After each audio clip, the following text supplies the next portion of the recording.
안녕하세요. 잘 지내셨어요? 자, 오늘도 아파트 회계는 현미쌤과 함께 같이 한번 시작해 볼까요?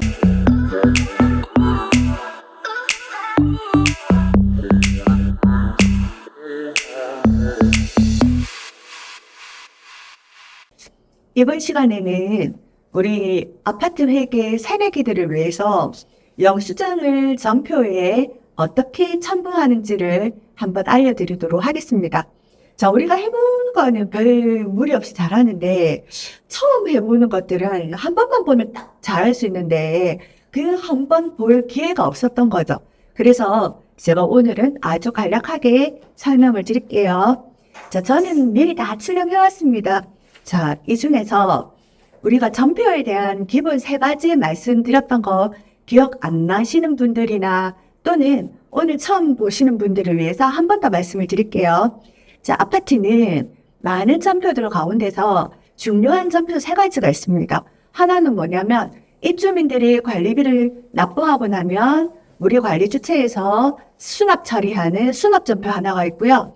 자, 두 번째는 이제 우리가 관리비를 부과하고 나면 이제 조정집계표가 아파트에 오겠죠? 자, 그렇게 되면 또 전표를 끊어야 되거든요. 그것을 저희가 부가전표라고 부르자라고 했고요. 또 한 장은 뭐냐면 월말 전표 중에서 미부가 관리비 계상하는 전표, 즉 우리 한 달 분 거래에 있어서 가장 마지막 전표인 관리비 수입 잡아주는 전표 있었죠. 자, 그렇게 월말 전표의 미부가 전표 세 장의 전표를 말씀드렸습니다. 자, 그 중에서 전표 밑에 수납 전표는 밑에 영수증으로 뭐가 오냐면 이렇게 1일 수납 대장이 오는 게 수납 전표고요. 자, 두 번째 부가 전표는 하단부의 영수증으로 동별 조정 집계표를 첨부한다고 말씀을 드렸고요.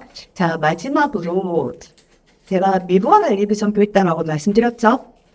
그럼 미부가 관리비 전표의 증빙 영수증으로는 관리비 부과할 때 우리 엑셀로 작성하는 거 있죠.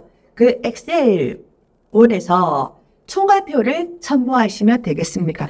자, 이렇게 세 가지 전표를 말씀드렸고 이제 나머지 전표들은 각 거래를 증빙하는 영수증들을 첨부를 하는데요.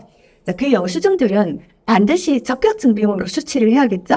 그래서 적격증빙이라 하면 세금계산서 또는 계산서도 있을 수 있고요. 신용카드 매출전표, 현금 영수증 이런 것들이 되겠습니다.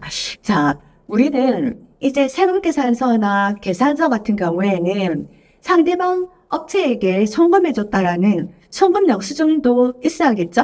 그리고 구입한 것들은 구입한 영수증이라든지 제반 각 영수증들이 많이 있을 겁니다. 자, 그 중에서 몇 가지 사례만 좀 보여드릴게요.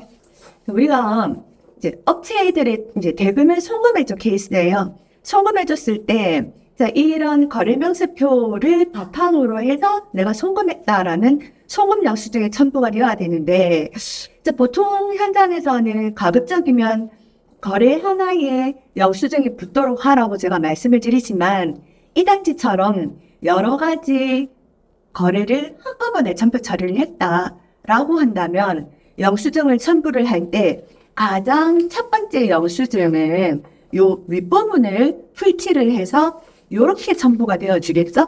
요렇게. 그리고 나면 두 번째 장부터 첨부를 할 때는 윗면을 풀칠을 해버리면 나중에 열어서 보기가 굉장히 힘들어요. 그래서 좌측에다가 풀칠을 해서 이런 식으로 풀칠을 하시면 일목요연하게 나중에 확인할 수가 있겠습니다. 자, 이런 식으로 차례대로 붙이고요. 두 번째 사례는, 자, 여기도 마찬가지예요.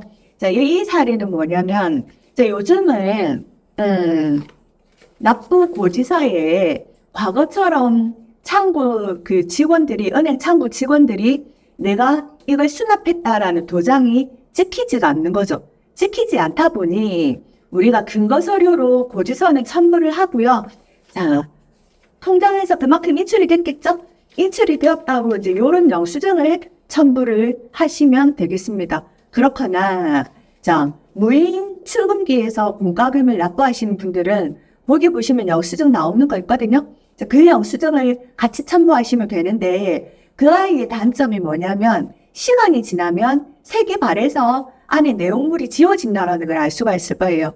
자, 그런 경우는 복사해서 첨부하시면 되겠죠. 자, 방법은 마찬가지로 이제 이렇게 순서대로 하시면 되겠습니다. 자, 그리고 한 가지 이제 마지막 첨부 사례는 자, 이 단지는 지금 영수증이 굉장히 많은 케이스도 이런 케이스는 자, 이럴 때 아까처럼 반드시 세로로 붙여가는 게 아니라 이걸 가로로 이렇게 붙이는 형태를 보여드리고 싶어서 가지고 온 거예요.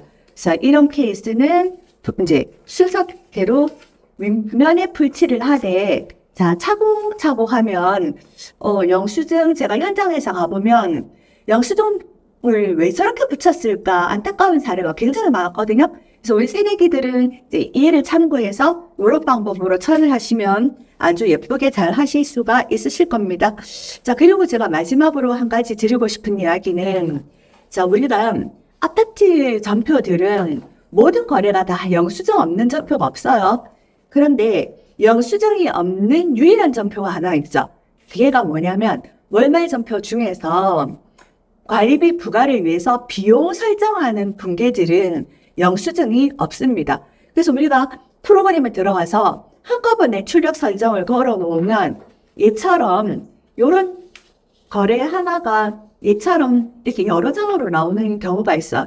근데 지금 이 거래는 실제 거래가 아니기 때문에 영수증이 없죠? 근데 아랫부분을 이렇게 공란으로 비워 놓으려고 하니까 왠지 좀 마음이 좀 뭐하다고 해야 되나? 그런 면도 있고 그리고 합계 금액은 마지막 페이지에 나오다 보니까 이거 뭔가 좀 완성되지 않은 느낌이다 싶어서 이런 영수증이 없는 거래는 이렇게 이 아이만 한 장을 우리가 출력을 바꿔서 한 페이지에 나오도록 한다면 누가 보더라도 아, 얘는 영수증이 없는 월말 전표의 비용 전표구나 라는 걸 추측을 할 수가 있겠습니다.